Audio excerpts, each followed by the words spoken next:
From KMUW Wichita, from Toronto, Ontario, and from Armia, Spain, this is You're Saying It Wrong.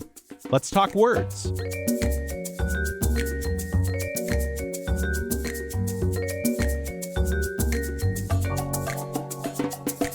Let's talk about what happens when we remove an entire verb from our language. A pretty important verb. I'm Fletcher Powell, host and producer at KMUW in Wichita, Kansas, and joining me as they do each week, language experts and New York Times bestselling authors Kathy Petrus and Ross Petrus. Well, hi, Kathy. You are, of course, there at your home in Armia, looking lovely with your blue or purple glasses and your blue or purple shirt. I can't completely tell the colors there. But blue. They're blue. Oh, it's very nice. And speaking of blue, Ross with his lovely navy blue shirt. You guys really coordinate. Yeah, we always try to color coordinate. We're going to have our checked suit week next week. Yes, please. I have a question for both of you. How goes it today? We're glad you asked. Oh. Does it go well? No, I don't. I've never actually. That's the first time in my entire life I've ever said "How goes it?" I just want to make that clear. Really? Yes. I've said "How's it going?" all the time. I say "How's it going?" How's it going is what I say. I sometimes say "How goes it?" How goes it? Anyway, how goes it? Actually, I don't mean to be mean here, Kathy. Have you ever said? I don't think I've ever. I have said "How goes it?" to people that you don't know. Ah, okay. But you usually say "How you doing?" How you doing is what you say usually. Yeah. The weird thing is, though, I mean, when you said it, I wasn't actually really trying to question you because before you said it, I would have unhesitatingly said, "We've said how goes it." Then something when Fletcher said, "How goes it?" I thought, have I ever said "How goes it"? I have. I actually, in honesty, I think I have. I really believe that, and I'm not making it up. No, I believe you. False memory. Okay. I usually say how you doing. How you doing is what you say. How you doing is what I say. But I have sometimes said "How goes." You say "How's it going?" Hey, Kath, how's it going? Yeah, I do. Yeah. What do you say, "How Fletcher? you doing?" What do you say? I say all sorts of things, but never "How goes it?" Well, we're going to learn about it anyway, Fletcher. How's it going, though, is a twist on "How goes it." It still works the same sort of way. Okay. No, so why didn't it bring this up? Really, I don't think so. Catherine, I think that you're. Let's go back to "How goes it?" Let's just start there. We got an email. The reason we're belaboring the "How goes it" point is we got an email from Christopher in Jersey City who said, "I've got a question for you. How goes it?" No, I'm not asking how you are. I'm asking about that phrase. I noticed myself writing this to a friend and realized that it is the only time one says "goes it," at least as far as I could determine. Where does this construction come from? Is it a fossil phrase or just an oddity? Okay, that's a really good question. And I have to defer to Kathy. It is "How goes it?" We're not talking about "How's it going?" I'm trying to squeeze it in. And Kathy very valiantly shoved it out, took it out. Okay. "How goes it" actually probably comes from the German. I'm sure Kathy's husband's going to start screaming at me. Also, other European languages. But it probably came in. It did. It probably came into English via German or Dutch, since that was the first. That was the first real contact between the two languages. And there it becomes "Wie geht's?" Is that how you say it? "Wie geht's dir" or "Wie geht's?" which is a literal translation from the German "How goes it?" That's not a normal English usage of the word. And actually, there's an interesting comment I'm going to make here. Was that a good pronunciation or not? It wasn't very good. "Wie geht's?" You're looking at me. Randy's not here. I have no idea. I don't speak German. Both of our spouses do, but neither of us does. But anyway, that's interesting. In English, it's called a calque, which comes from the French. That's a linguistic term, and it's literally a word-for-word translation from another language into English. Okay, do you understand that or not? Yeah. And I remember us bringing up that word "calc" a long time ago, too. That's interesting. Mm-hmm. Can I throw something out here and bore you all with a little bit of etymology or not? Oh, please. You're gonna, so. I was looking up. I looked up calque the other day. I'm like, where did it come from? And it comes from the French, calquer, which comes from the Latin heel, which I thought was really interesting. Like, what does a heel have to do with a word for word translation? And it turns out that it's the French calquer means to literally press something on, like you're pressing on a word, basically. In this case, it was usually used for like printing, I guess, or something like that. And therefore, when you get it down to it, the heel presses, calx is the word for heel in Latin. So it comes from the heel pressing onto something. Isn't that cool? Yeah. And now I'm going to throw out like my second etymological question. Are there any other words? Calx also in Latin means limestone, and that's a different origin. But going to calx meaning heel, are there any other words can you think of in the English language that are related to it? I'll give you 20 seconds to decide. Any other words related to calc, you're saying? Calc, to calc, yeah. From the Latin calx. Any word related, in fact, any words related to calx heel. And I'll tell you, they're completely you would never think of them. One Calcium? makes sort of, no, that comes from calx, the Latin word for different limestone? origin, limestone. Yeah. Okay. That's a good guess though, Fletcher. Okay, I'll tell you quickly so we can move on. Decal, which makes sense. Oh yeah, you're pressing sticking on. it on. Yeah. Yeah. And then the other word is really weird, recalcitrant. Wow. Because you're not pressing something on. Because a horse is kicking you with its heel in the back. Where's this horse? I don't understand. What horses in Latin? Well, in this case, you might. Horse. I mean, not you, Kathy, but a person might be the horse, right? A person's recalcitrant, maybe. Yeah, the horse is recalcitrant. Yeah, they're the horse kicking you. Yeah. Okay. Wow. Okay. So how goes it then? I guess is a calque of that phrase in German or maybe Dutch. Right. Or it's also like in Spanish, you say como te va, which is exactly the same as the German. It's a very common European construction. You have it's an interrogation, it's a question, and it's you've got a verb equivalent to go, and then you add indirect object pronouns. It's very common in most other languages. You just don't have it that often in English. I mean, actually, it's not direct in Spanish though, because it's te, it's you.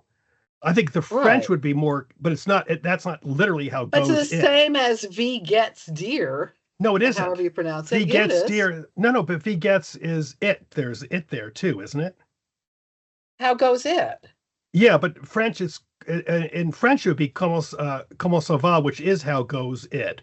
How it goes. Yeah, how it goes. But in Spanish, wouldn't it be? Isn't como te va like how goes you? How you go. How you go. Yeah, you're right, actually. Yeah, I mean, it's a minor point. I'm just wondering. I'm just saying, though, but the construction is the same. It's a similar construction. Yes, it's you're right. It's inversion. That's the key. I think Kathy is completely correct. Yeah, so I'm saying it's instead of, because we talked about this a few weeks ago. Remember we talked about do support? Like when you add the word, you insert do. This is kind of like it's kind of like a different version of do support. It's not do support because it's inversion, but you're accomplishing the same thing with the do support. Yeah, do support like I might do instead of just saying I might. Yeah. That inversion thing I remember a lot when I was learning French, most of which I forgot, but I always remember thinking, why don't we really have that in English? Whenever we do use it, it sounds, I don't know, it sounds a little silly to me. I mean, how goes it is, it just feels a little silly to me. You hear people say like, what say you? And I'm not sure where that started, but it's happened a lot over the past couple of days. I've said that as well, actually. What say you? I've said it more in a stuffy, fake way, though, I think. Yeah. Well, it's the older version. I mean, because we go back to the Germanic. There was one example we read that I actually liked, and it was like inversion in Baba Black Sheep. It's have you any wool? Yeah. And you wouldn't say that now. You would say, do you have any wool? Yeah, that's actually that's an old, but the Germans do like hast du, and it's an older. The inversion is an older form of English, which is exactly the point. Exactly. And then we ended up like shoving in the do and changing English. Really, is what happened. So in a way, I mean, that actually raises a point which I'm sort of curious about, and I don't know if any of us know it, but is then how goes it a calque of the German, which everyone says it is, or could it be just a fossilized Old English before the do came in? Right.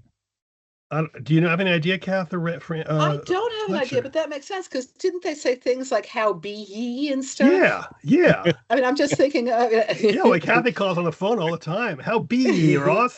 Why do I have that accent, Ross? That's an Old English accent, don't you know? So I don't know, because we were confidently saying, "Oh, it's not a fossil phrase," but it kind of is, possibly. Yeah.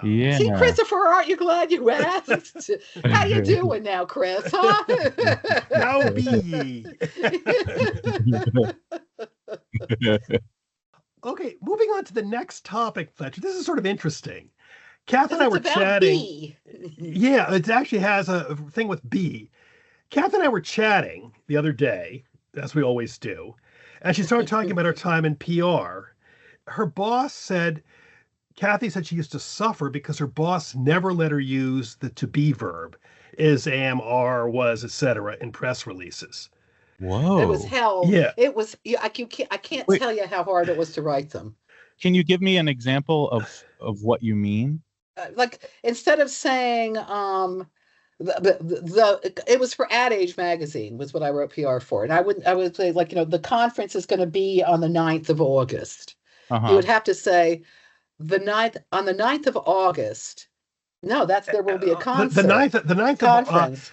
Of advertising. The 9th of August marks. That's it. Okay. Presents or marks, Kathy, the date of whatever. The annual blah blah. It took forever to write the most minor press release. And I said, when Kathy said this, I said, wow, she's a proponent of the English dialect called E prime.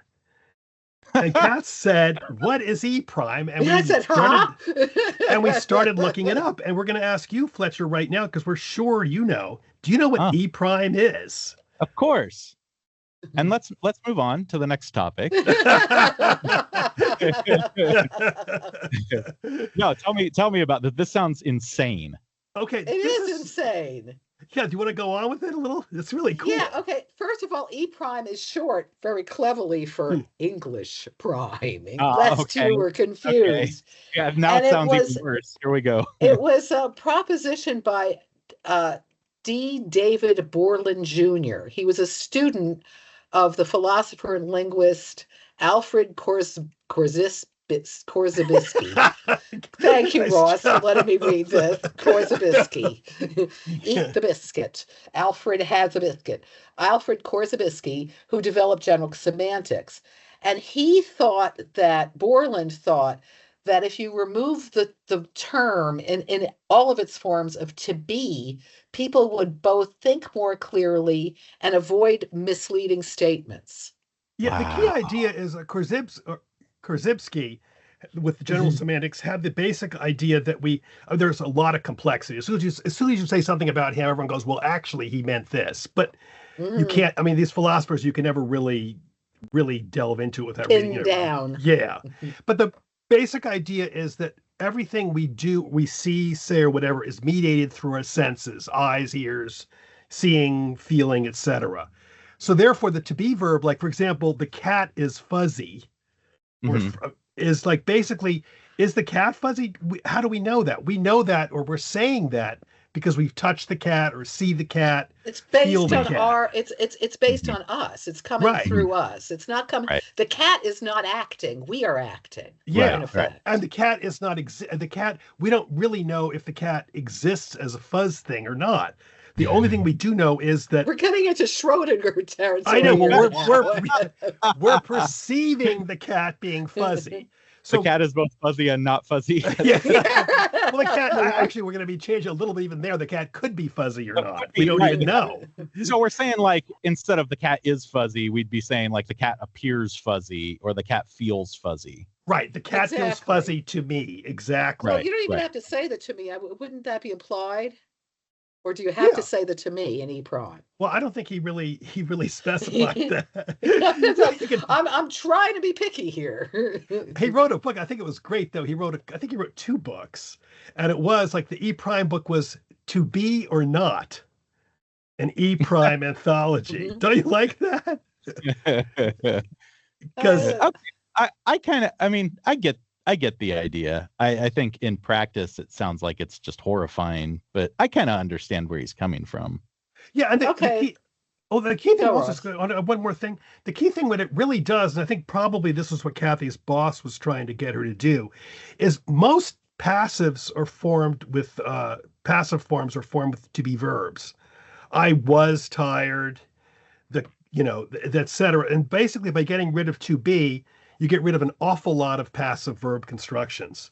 And therefore, I think to be fair to your boss, in a press release, you want to get, action, let's go, etc. Well, yeah, but there are times when you need to be. Let me just tell you, when you're writing a press release, sometimes you can be active with to be too. Okay. I agree with you. I think you're right. It's bringing back very bad memories. I'm getting tense. Kathy's getting a little techie here. Yeah, techie. Yeah.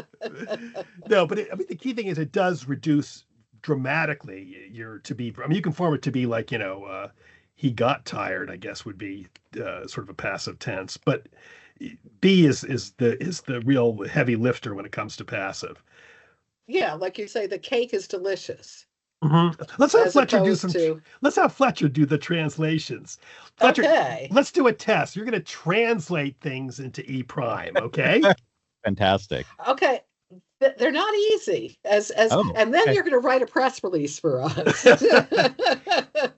And let's talk about each time what the to be verb does too. Why don't we do that too? Let's go. That's what I was thinking. Okay. Good. Okay. First, in this case, the to be verb talks about identity. The cat is my only pet. The cat is Garfield.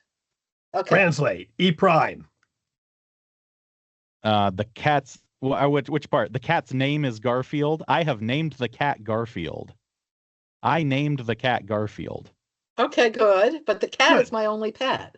I only have one pet. Oh, this is hard. Right, good. You did it. You got it. I have only one name Garfield. I haven't identified that pet is a cat. Have I? Oh, I only have one pet. Right. I can't say that pet is a cat because then I'm using the to be verb. I have only one cat-shaped pet from the feline family. Here's Kathy's quick. Kat did this really quickly. I was really impressed. Sue Kaplan, you got to thank Sue Kaplan for that. Literally, Kathy did this in a second. I have only one pet, Garfield the cat. Garfield the cat. Good. Wasn't that good? Good. Yes. Okay. I'm going to open the next one. Another another use of the to be verb, when you think about it, is it talks about belonging to a class or a group. And you did that earlier with the feline group. Mm-hmm. Okay. The cat is an animal. Translate that from into E prime. The cat belongs to the animal kingdom. Fletcher, A+. That's exactly it. A+. Ugh. Okay, the to be can talk about properties. This is what we were talking about before. The cat is furry. This is a gimme. You got this one. The cat is furry. E prime version. The cat appears furry, or the cat feels furry. Right. Perfect. The cat is covered. Oh, I can't say is. I was going to say fur covers the cat. That's a good one. Okay, the to be can also be an auxiliary verb. The cat is sleeping. I guess you could say the cat sleeps. Mm-hmm. You could. Mm-hmm. That's good. Now, the cat sleeps now. Okay. Mm-hmm. Okay, let's expand this a little bit. The sleeping cat is now bitten by the dog. The dog, like currently, it's happening as we speak. Well, it is bitten. It could be, yeah, tense. yeah, because it is present tense. Yeah. The dog bites the sleeping cat now. Right. Good. And one thing about that, and again, in deference to Kathy's boss, that's much more energetic. Yeah, the cat but is bitten by the dog. Although I think in that case you would have said the dog bites the cat. I don't think you would say the cat is bitten by the dog. Let's change it then. The cat was bitten by the dog. Now let's put that into E prime. Well, yeah, the dog bit the cat. Yeah. But it's easier in past tense. If I want it to be in present tense, I have to like figure out a way to make it sound like it's happening now. Yeah. Like is biting is easy. Like, okay, we know that that's occurring right now. But otherwise I have to say like the dog bites the cat now. Right? Yeah.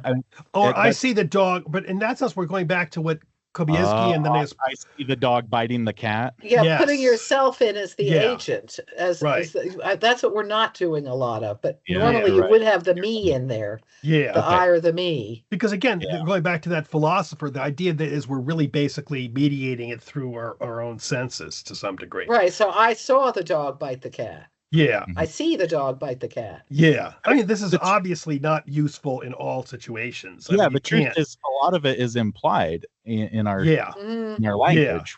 We just we all understand that we're filtering things through our senses. Exactly. At least to the extent that it's useful for our lives. I mean, maybe we don't. Yeah, I think the real key point with E prime is it's like an exercise, I think, really, to make us think. To make us it was unfortunately not just an exercise for Kathy when she was in PR. No, it was not. Reality. And the final two, we have existence. There is a cat. That's a cat tough one. The cat exists. Yeah, a cat exists. And location. The cat is here. Here, a cat. Probably I see a cat here. Or something like that. Yeah. Oh, one other thing I want to say though is I looked it up just now and I can't find it. But to be, apparently the to be verb is included in somewhere between 25 and 50% of sentences. And that's why this is sort of a difficult thing. We're so used to using it. But this is another interesting. This guy wrote an E prime nut, wrote a little bit, and you can't. His point is that if you get rid of it, you can't really tell. Listen, do you want to listen to us for 1 second here or not? Okay, I'll give you a paragraph in E prime. But when you find out that you don't quite seem able to convey your meaning, or that your grammar checker keeps telling you to avoid the passive voice, consider using E prime. It does to some degree clarify our thought and meaning, and also just provides some useful mental exercise, breaking adhesions to convention and thus stimulating creativity. It doesn't sound that weird. That was all in E prime. No, but the problem is it doesn't. But I think that in other cases, as we were doing, I think you do contortions. And I'm going back to me writing the press releases because there are times when it's not me doing it. You know what I mean? I don't want to be there. I want it to be the actor. I agree with you. I agree with you. I just was surprised though reading that because he wrote it in regular English too, and either way, it sounds pretty good. I mean, it sounds like in defense of your boss, it sounds like you can do it and not have too many. Maybe you're contorting, but the point is when you read it, it's not that contorted. That's what surprised me. I see. Yeah. Okay, you write press releases without to be. No, I think we're going to do the rest. No, Kathy said bitterly. Well, just for that, I'm going to, from now on, I'm only going to speak in E prime for the rest of the Don't quote me on that. I actually agree with you, Kathy. It sounds horrible, but I was just surprised. It didn't sound that. I thought it would be much more. No, it didn't. I thought that was fine. It was not contorted at all. I would not have noticed. I would not have stopped at any point and thought like, well, this is a little strangely worded. Yeah. I would not have. Yeah. Now we're back to pet peeve. Oh, incidentally, we still, if you guys have any pet peeves, you people, all of you, anyone has pet peeves, keep sending them in because we have so many now that we're really going to work on something for the fall, like a really nice, probably a double header at least at this point, as well as just we're throwing them in. So pet peeves, send them in, pet peeves. And we got one here. Don't we, Ross? Yes, we do. we got an email from Heidi who said, I'm submitting for your consideration the P that seems to bother me far more than it bothers anyone else. The misspelling of, I guess you would call them interjections or guttural noises. When I state my opinion, they should be spelled in a certain way and not be confused with other meaningful words that look similar. I've heard objections that they don't have any formal spelling, but I strongly disagree. Okay, example, yeah, Y-E-A-H, as in, yeah, I agree with that. I've seen friends and colleagues use ya, Y-A-H, yay, Y-A-Y, yay, Y-E-A, and ya. Cringe. Okay. I agree. Okay. Fletcher, what is the correct spelling of yeah? Well, I would spell it Y-E-A-H. Mm-hmm. Some of those would cause confusion, like Y-A-Y. Yay is very different from yeah. Right. Yeah. Yeah, I'm sorry. Yeah. And I pronounced Y-E-A as yay, Yay, like Y- yay or A- nay. Yeah. Yeah. I would say that means yes, but yay in a more formal, like English courtroom sense or something.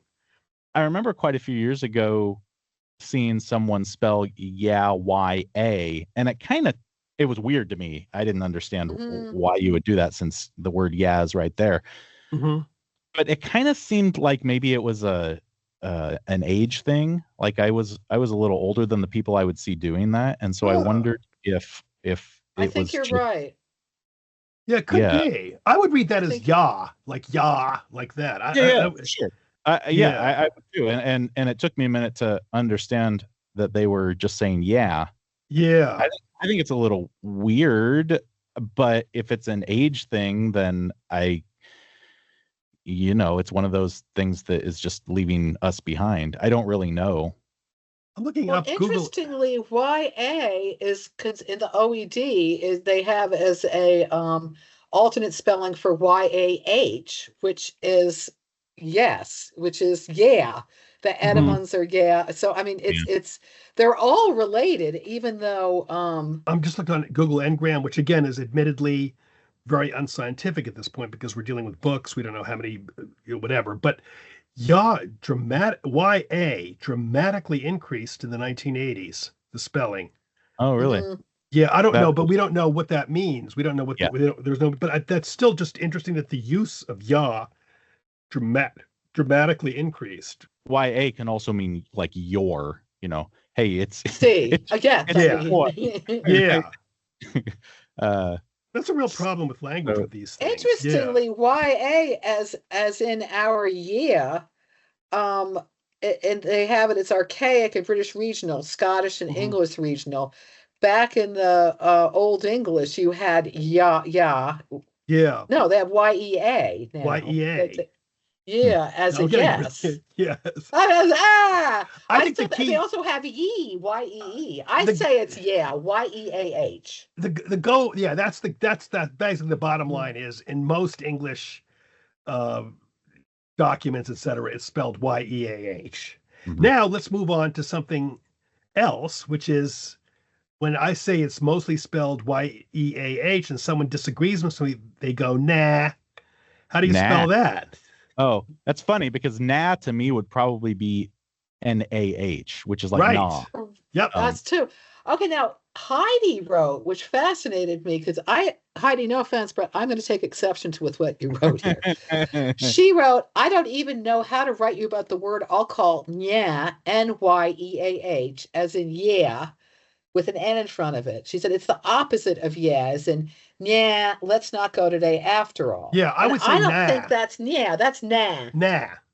Yeah is yeah, you can't get me, which is something else. Yeah, right. But that I would spell NYAH. I would not have NYEAH. Yeah, you're right. Yeah, I would too. I agree. So nah to both of you would also be NAH?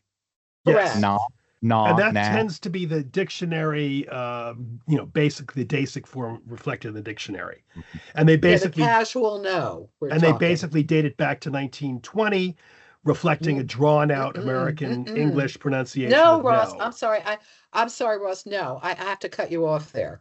No, that the drawn out yeah is different. That's the nah in Oh, 1920. Up here, it was a colloquial no back in the 1800s. oh, I see. You're right. No, but they have it 1920 here. I'm looking at it right here. The colloquial no 1886, but they don't have the really source of it. The source is 1920. Nah, thou knows, says Harry. Nah, I don't, cries his wife. From 19. The bottom line is either 1880s or 1920s. It appears from somewhere in that realm. You know, I see it as 1886. Nah, I see that too. says But Harry. oh, that's from The, 1886. yes, the Oh, 1921. The yes. 1921, I think, is misspelling of yeah. Okay, Kathy, I was reading it in E prime, so I didn't get it correct there. Sorry. You're right. Looking at the thing, 1886 tops that statement. You're right. I didn't realize Correct. that. Okay. That's all right. So we're saying it's nah, Heidi, not yeah. So Mhm. you can rest assured you can now start spelling it NAH, and we'll all appreciate that. And then we do have yeah, NYAH, which dates back Right. to 1906. And we That's have like the taunt. Nesbit Mm-hmm. writer, the writer Nesbit with a I do think E.B. Nesbit, I guess. I do think you might have given the roses for nothing, said Bobby indignantly. Nyang, Nyang, said Peter disagreeably. Yang, they have it. Yeah. Nyang. That's interesting. Oh, yang yang. Yeah. That's funny. Yeah, I I would would say never. yan, yan, yan, Yeah, yan. yeah. Yeah. Well, moving quickly and right along.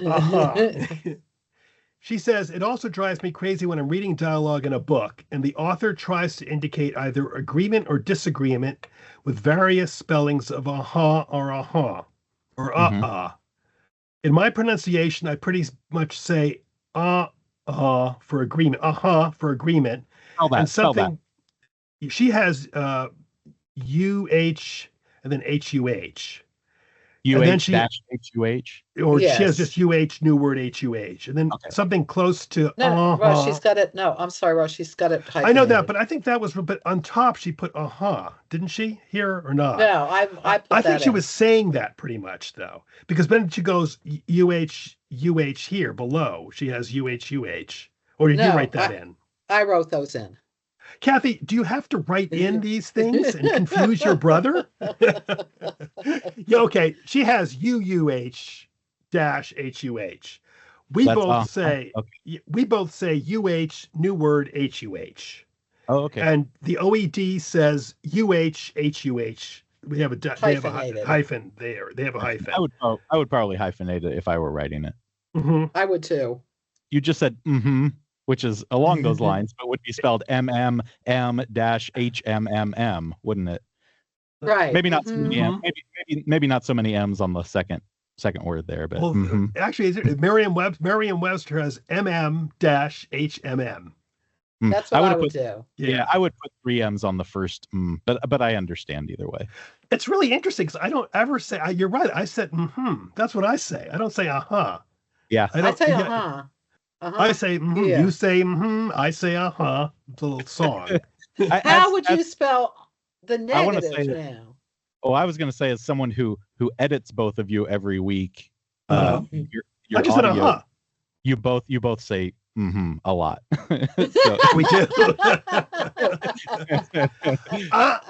We don't. Spell that now. Yeah, for me, it would not work to have UH dash UH. You'd have to probably have like UNH dash UNH. Yep. Agreed. Good, Fletcher. Interestingly enough, as in the sound expressing negation or denial, the OED has their first example of that from the 50s. Yeah, that one struck me as odd. It's one of the hardest of the words that we've brought up, though, to really be sure how to spell, though. Yeah. I mean, because you're not really, those sounds that we're making don't really have letters to go with them. No. That and the stop, the I guess it's almost a glottal stop. Yeah. Yes, it is. So We don't really have letters that go with that. So maybe it's not surprising that an actual spelling out of that in a consistent way wouldn't have shown up for a while. Collins Dictionary says they spell it UNH-UNH and -UNH, and they have it as American English. They don't have an origin. And an alternate spelling of UH-UH. Yeah. Which doesn't work for me. That would be the other option, right? Because you are kind of doing that glottal stop in there. The problem is you don't really know whether somebody's saying or if they're saying we don't. And that N sound is kind of in there. It's just weird because we don't perfectly have letters that correspond to those sounds. Mm-hmm. No. It's funny looking it up. Everybody is saying it's an American sound. Mm-hmm. I know. That's really, I was looking at the same thing. Now I'm thinking, so Brits don't say What do they say? Maybe not. I don't know. We should ask right now. If anyone's British, tell us and write in. Yeah, what's your extremely casual sound that isn't an actual word to say no? Yeah. There's also nuh-uh we forgot. Yes, there is.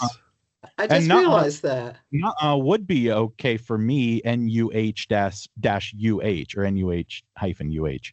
And there's also I'd be okay with that because there's no confusion about saying in that case. Yeah. There's also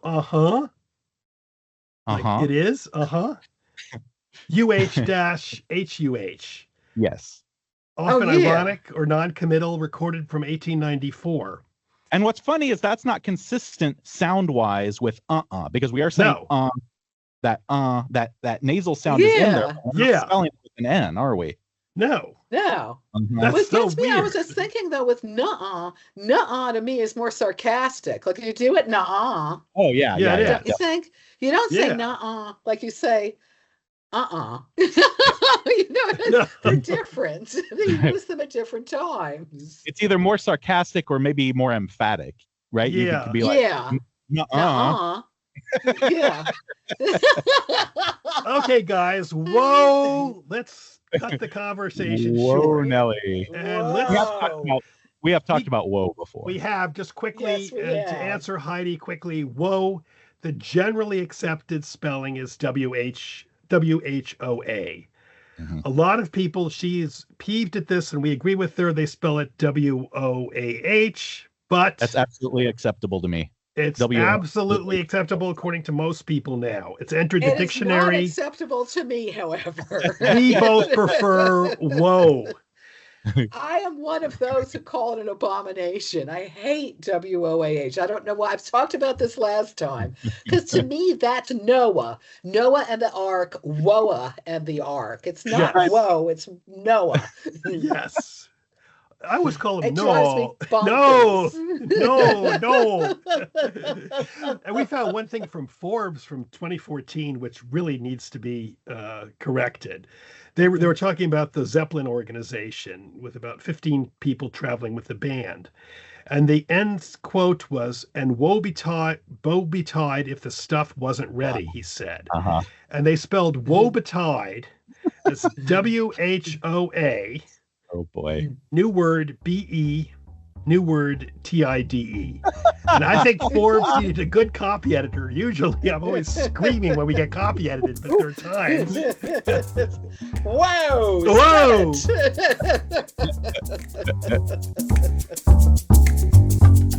You're Saying It Wrong is part of the NPR network and is produced in the studios of KMUW in Wichita, Kansas by me, Fletcher Powell. Kathy Petrus records from her home in Armia, Spain, Ross Petrus from his home in Toronto, Ontario in Canada.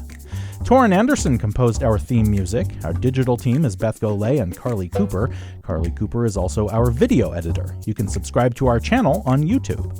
You can find all of our past episodes by subscribing to the You're Saying It Wrong podcast, wherever you get your podcasts, or by visiting us at kmuw.org.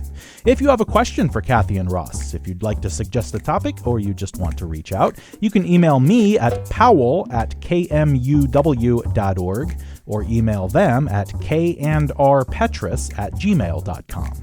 You can find all of their books pretty much anywhere you get books, and a handful of them are also available on audiobook, read by the authors themselves.